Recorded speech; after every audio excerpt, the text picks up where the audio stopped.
छेद असलेल्या पूर्णांकांची बेरीज कशी करायची हे शिकणार आहोत.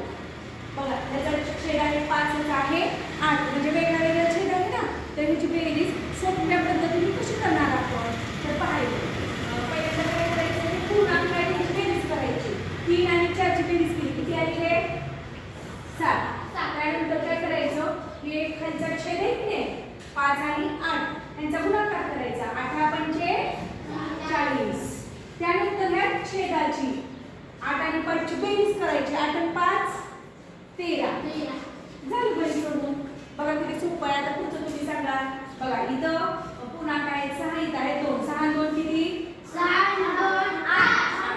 त्यानंतर आता ह्या 5 आणि 7 चा गुणाकार करायचा.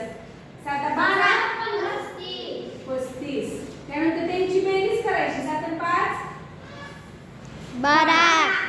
वरती 12 लिहायचे. गुणाकार खाली लिहायचा आणि वरती लिहायचं. समजलंय ना? आता पुढचं सांगा. 6 आणि 4 ची बेरीज करा. 10. हां. छेदाचा गुणाकार करा. 3 आणि